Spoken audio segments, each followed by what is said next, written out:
अब तृतीय श्लोक अंतर्गत भागवत है क्या, उसका वर्णन करते हैं। कहते हैं निगम कल्पतरोर गलितम फलम सुख मुखाद अमृत द्रव संयुतम पिबत भागवतम रसमालयम मुहुर्हो रसिका भुवि भावुकः। निगम अर्थात वेद, नितराम गमयति बोधयति साह निगमो वेदः। हमारे यहाँ वेदों को ही निगम कहा गया। तो ये भागवत क्या है? बोले निगम कल्प तरोर गलितम फलम, उसी वेद रूपी कल्प वृक्ष का पका पकाया हुआ फल। कहाँ का फल है? बोले वेद रूपी वृक्ष का पका पकाया हुआ फल है। और यह ऐसा फल है महाराज कि जो सुख मुख से विगलित है। ये कोई साधारण फल नहीं है। यह महाराज इस फल में सुखद देव रूपी जैसे परमहंस तोते की जो है तो चोंच लगी हुई है। इसलिए महाराज इतना निर्मल, इतना शुद्ध फल है कि इसका जीव को जो है तो बारंबार पान करना चाहिए।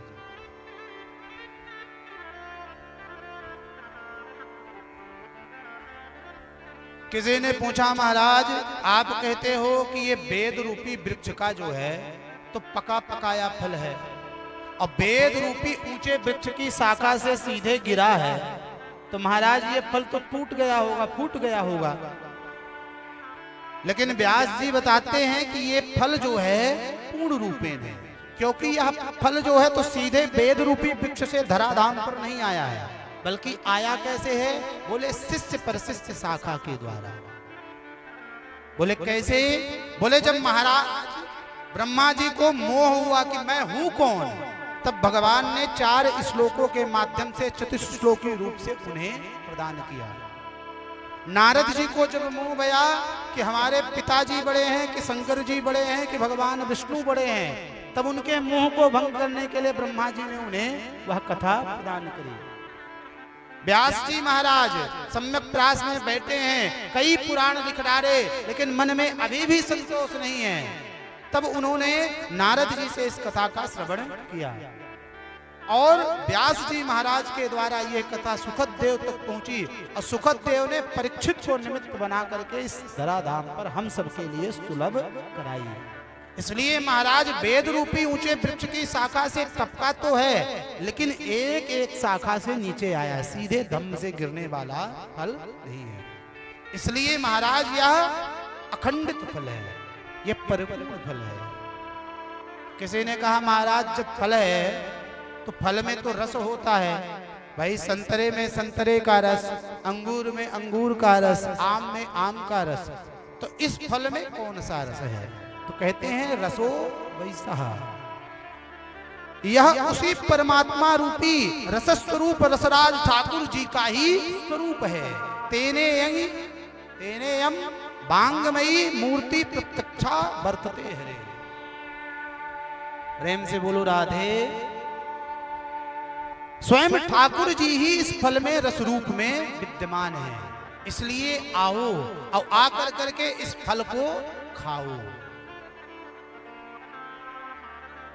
यहां पर इस रस को पाने का विषय नहीं बताया गया, खाने का विषय नहीं बताया गया, बोला कि इस रस का पान करो। तो बोले महाराज इस रस का पान कौन कौन कर सकता है? बोले अहो रसिका, अरे रसिकों तुम आओ और इस कथा का पान करो। अरे भावुकों तुम आओ और इस कथा का पान करो।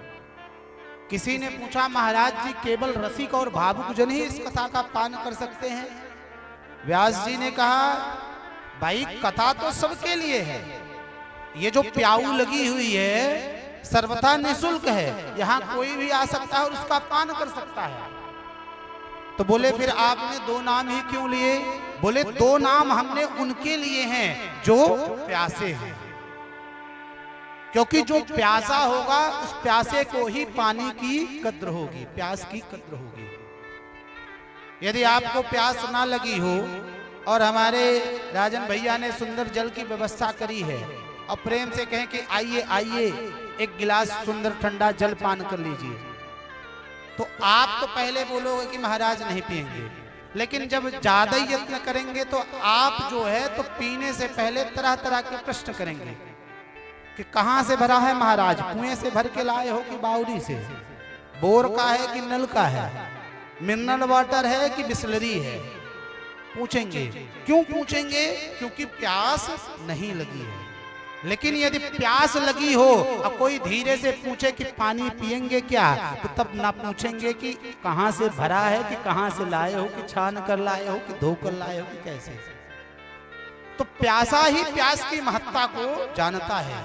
इसलिए व्यास जी कहते हैं कि अहो रस कहा, जो रसिक जन है, जो कथा के प्रेम जन है, अहो भाव का जो भावुक जन है, आओ और इस कथा के रस का पान करो। बोले कितनी बार करें?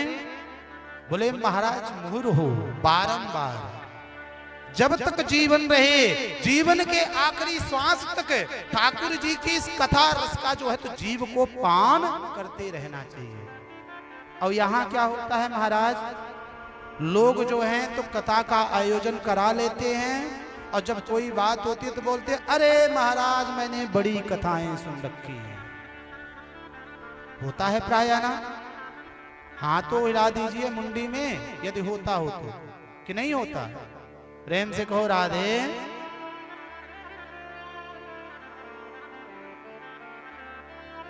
जीव क्या कहता है कि मैंने दो बड़ी कथाएं सुन रखी हैं, लेकिन कथा कहती है कि जो ये कहता है कि मैंने कथाएं सुन रखी हैं तो उसने अभी कथा को जाना ही नहीं। जैसे उदाहरण से समझे, कोई व्यक्ति जो है तो कुएं में गिर जाए और चिल्लाए कि बचाओ बचाओ मैं डूब गया, तो महाराज अभी डूबा नहीं है, क्योंकि यदि डूब गया होता तो फिर आवाज नहीं निकलती। अभी चिल्ला रहा है मतलब अभी ऊपर ही है। तो जो ये कहता है कि मैंने कथाएं सुन ली हैं, खूब कथाएं सुनी हैं, सबको जानता हूं, वह अभी कथा को जान ही नहीं पाया है। जिस दिन भागवत की कथा को जान जाओगे उस दिन ये वाणी जो है तो मूक हो जाएगी।